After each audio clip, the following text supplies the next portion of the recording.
이윤성 네. 국시원장님, 네.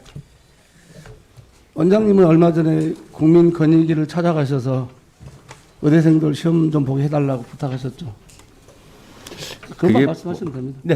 찾아갔습니다. 근데 네. 부탁을 했는지는 조금 네.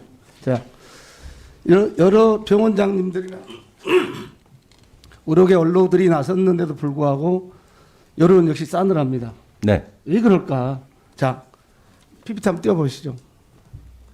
자, 의대생들이 국시를 거부하고 동맹휴학이 들어간 게 8월 18일입니다. 이때 우리나라는 수도권을 중심으로 코로나 확진자가 급증합니다. 1000명이 가까워지고 서울 병상 70%가 포화되고 인천은 중증 환자를 치료할 병상이 없다.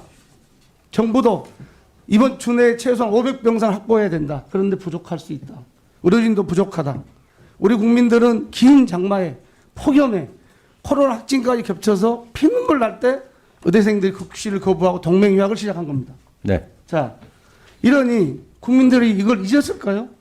안 잊었겠죠. 네. 자, 여론조사입니다. 이게.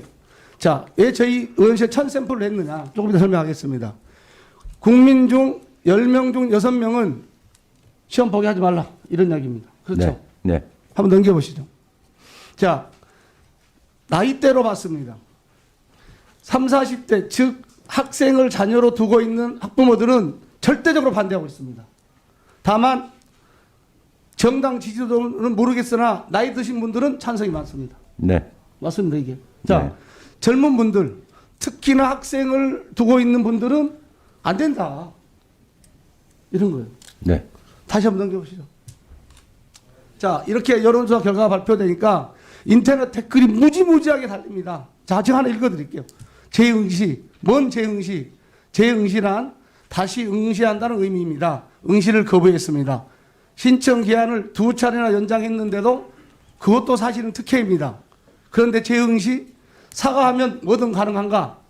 국민의 생명을 볼모로 국가의 질서를 흔들며 단체 행동을 했을 때는 그만한 책임도 져야 한다는 것을 전교 1등들이 몰랐겠느냐. 자, 그 다음 보십시오. 공무원 시험 1분이라도 늦으면 못 들어갑니다. 나중에 사과하면 추가로 시험 보게 해줄 겁니까? 다시 넘겨보세요. 자, 히포크라테스도 아닌 초등학생도 웃을 일이다. 무엇으로 국민을 설득하러 겁박아 그들에게 기회를 주려고 하느냐. 주지 말라 이런 이야기예요. 네. 자, 이런 상황입니다. 다시 한번 넘겨보세요. 이런 상황에서 9월 11일 사립대 병원협회 국립대학교 병원장님 등등이 시험 좀 보게 해달라. 의사가 부족할 수 있습니다. 국민 여러분 정말 죄송합니다. 대리 사과를 합니다. 자, 원장님도 대리 부탁으로 재응시결 줬으면 좋겠다는 뜻을 비춘 거죠. 그거는 나중에 설명을 드리겠습니다. 예, 좋습니다. 자, 10월 8일 주요 대학 병원장들이 대리 의사 표시를 합니다. 왜? 학생들이 필기 시험을 본다고 신청한 것은 재응시의 뜻이 들어있다. 이렇게 해석까지 해 줍니다. 그래서 대리 의사 표시를 해요. 이제 남는 것도 하나 남았어요. 대리 시험. 학생들 대리 시험 봐줄 수는 없는 거잖아요. 네. 자, 네. 저는 학생들이 시험을 보겠습니다. 이 말을 들어본 적이 없습니다. 그렇죠? 공개적으로 국민 여러분 정말 죄송합니다. 우리 학생이니 시험 볼 기회를 주십시오. 이런 걸 본 적이 없습니다. 어르신들만 시험 보게 해달라. 그리고 의사가 부족하다. 이러니까 대부분의 댓글이 뭐냐? 우리는 그런 의사 필요 없습니다. 이겁니다. 원장님 어떻게 생각하세요? 말씀해 보십시오. 의원님께서 말씀하신 내용 거의 다 수긍하고요. 저도 같은 생각을 가지고 있습니다.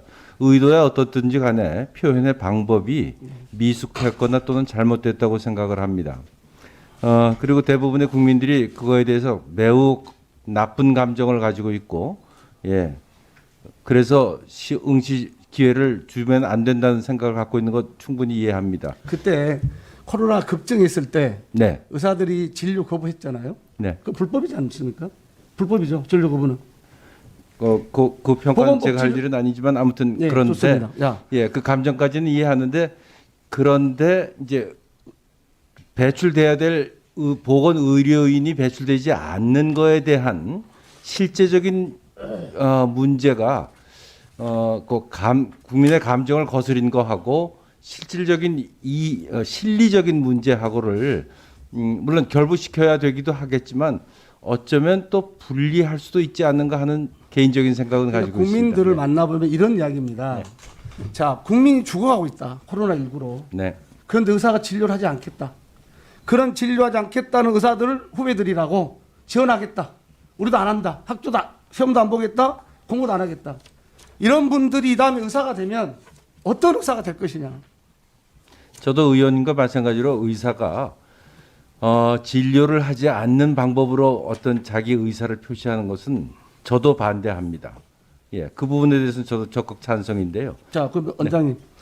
의료계의 언로시고 네. 또 의료인이시잖아요. 네. 자, 양심을 걸고 국민들에게 그 한 말씀 하시죠. 하고 싶은 말씀. 예, 간단하게 말씀드리면 국민의 감정을 거스린 것 잘못됐다고 생각합니다. 그리고 그거에 대해서 반성의 표현이 있어야 된다고 생각을 하고요. 그런데 단지 이제 그것 때문에 배출돼야 될 보건 의료인이 배출되지 않는 것은 어쩌면 좀 분리해서 생각해야 할 일이 아닌가 하는 그런 개인적인 생각을 가지고 있습니다. 좋습니다. 요새 야당도 그렇고 여러 곳에서 공정을 이야기합니다. 공정. 네, 이 원장님도 인사 말씀에 보면 국가시험원은 공정하고 신뢰받는 시험평가 기관으로 더욱 발전하겠습니다. 네. 재응시 기회를 주는 게 과연 공정한가? 이상 마치겠습니다.